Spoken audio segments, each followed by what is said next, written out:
Kejajar merupakan sebuah kecamatan yang terletak di Kabupaten Wonosobo, Provinsi Jawa Tengah.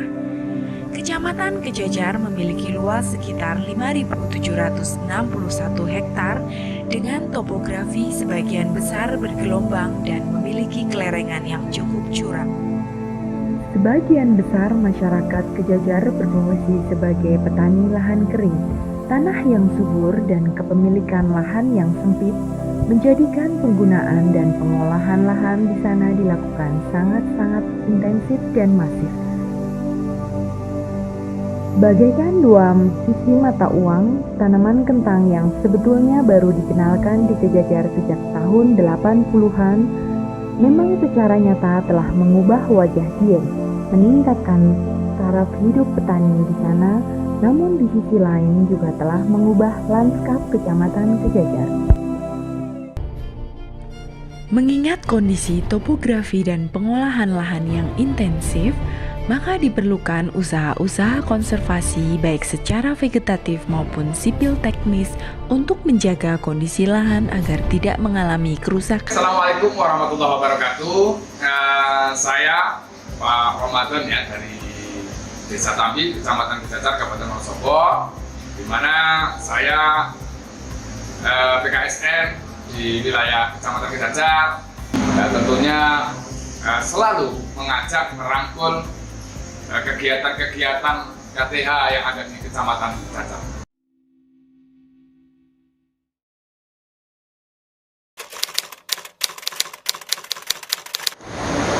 Salah satu kegiatan paling, kalau sekarang boleh dikatakan paling terbaik itu tanaman kopi jenis Arabica. Yaitu karena kita DPL-nya itu memang tinggi, jadi kita ambil varian kopi Arabica jenis Segara Runtang. Tentang kopi ini luasan sekarang sampai saat ini sudah mencapai 47 hektar yang ada di kawasan kelompok kami. Kemudian kita juga pengembangan juga ada di kelompok-kelompok lain sebagaimana kawasan-kawasan daerah Dieng ya.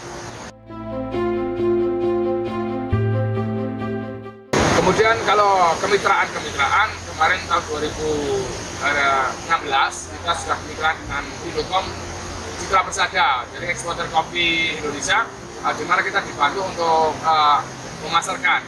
Kemudian kalau kemitraan di luar kawasan dan UKM kita punya Geodipa Dieng. Jadi Geodipa ini menyebut kita yang sebagaimana ya kelompok kita itu sudah ber-UKM. Kemudian perhutani jelas kita karena luas areal yang ada sekarang itu lebih ke dalam kawasan hutan, maka kita tetap kerjasama dengan perhutani. Sehingga dengan tanaman kopi ini misi kita hutan lestari atau wilayah lestari dari pohonnya kopi, nanti masyarakat akan sejahtera lewat buahnya kopi. Sehingga ada keseimbangan antara ekologi dan pemberdayaan.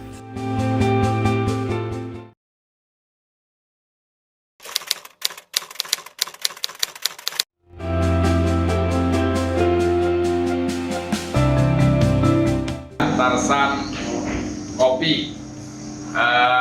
Pertama, kenapa kita harus bilang Tarsan? Jadi Tarsan itu adalah satu misi untuk melestarikan lingkungan. Jadi hak patennya namanya Tarsan. Kemudian kita punya UKM, yaitu program perlakuan hilir atau kelanjutan hilir. Kalau hulu itu tentang perkebunannya, dan kita lanjutkan tentang UKM-nya, yaitu tentang pengolahan kopinya.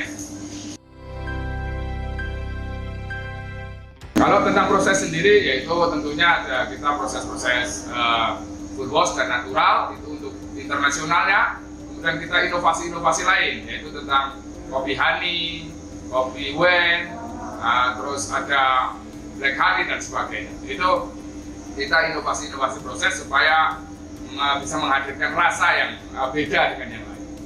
Kemudian Tarsan ini sudah selain edukasi, kemudian proses di UPH-nya bisa juga memunculkan satu produk-produk unggulan di KTH Argomulyo. Sebagaimana ini kopi original, yaitu kopi luwak, kopi yang tidak diproses manusia ya, diproses alam. Jadi kita proses sendiri. kita punya inovasi terbarunya yaitu kopi ceng. Kopinya nggak seberapa, cengnya ya luar biasa.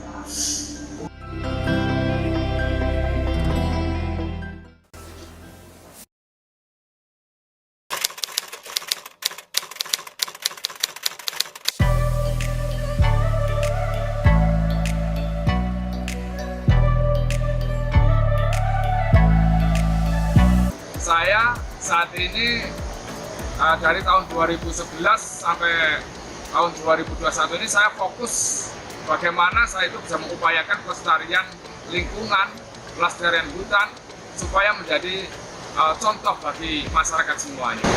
Tentunya yang saya kembangkan paling hit katanya ya, yaitu saya sudah mampu membuat sabuk hijau kehutanan, yaitu sebagai tanaman pagar batas antara tanah perpajakan dan tanah kehutanan, yaitu sepanjang ada 3 kilo, 3.000 meter lebih. Itu berfungsi untuk menanggulangi longsor, kemudian untuk pagar batas itu sendiri supaya antara tanah perpajakan dan kehutanan itu bisa dimengerti oleh semuanya, oleh masyarakat sekitar.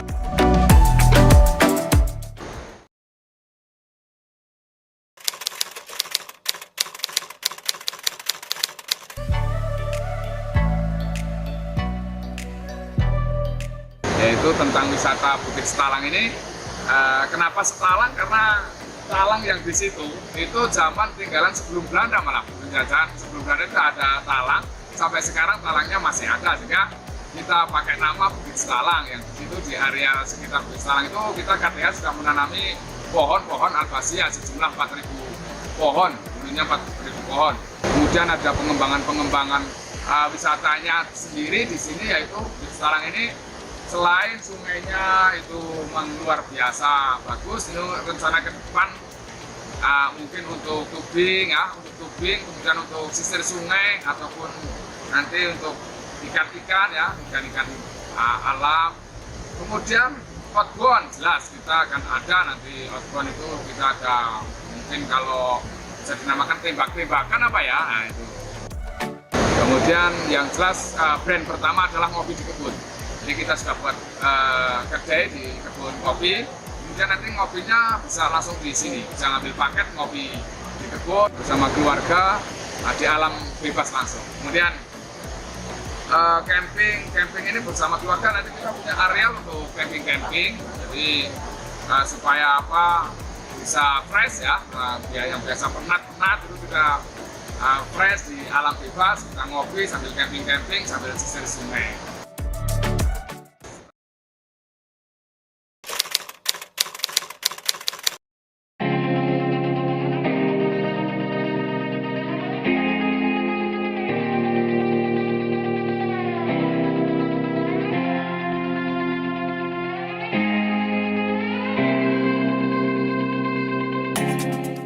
Tentang keberadaan tanaman bambu cendani, memang sebelumnya saya itu membuat program penanaman dengan bambu cendani pengembangan itu dulu memang sudah ada, tapi ini kita saya sendiri mencoba dari tahun 2010 sudah mulai menanam pengembangan.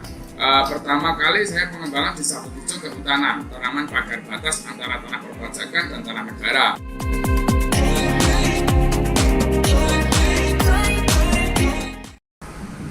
Tentang fungsi ekonominya juga ada ini bambu cendani, karena kita sudah mulai tahun 2015 sampai sekarang kita sudah mulai ke hilir, yaitu pemasaran tentang bagaimana pasar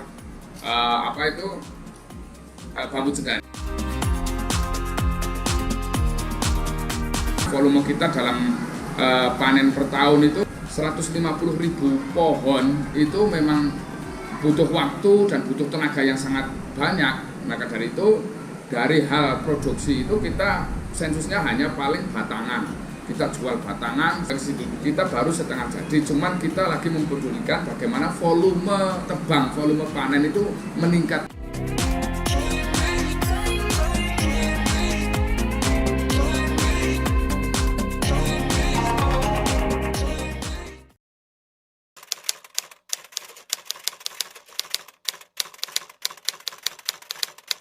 Kemudian kita juga punya tanaman teh itu yang di hulu, kita SPK sama tripartit ya, Perhutani, PT Tambi, kemudian LMDA yang bersama KTH yang bergerak di dalam kawasan sekitar 5, kalau di SPKS itu 5 hektar, cuman kita baru menerapkan 2 hektar. Namun teh ini masih umurnya masih terlalu muda ya, masih 2 tahun, mau menjelang 3 tahun. Kita belum fokus ke panen. Sedangkan yang ditanam teh kita ya itu sesuai varian yang cocok di sekitar kawasan, yaitu Gambung 7 dan Gambung 3. Itu teh termasuk teh unggulan. Di Wonosobo juga ada 6 penanam. Nah, saya sendiri dulu mengawal itu ada 6 KTH, ada di Sibungan, kemudian di Telogojati itu ada, itu semua tanaman teh.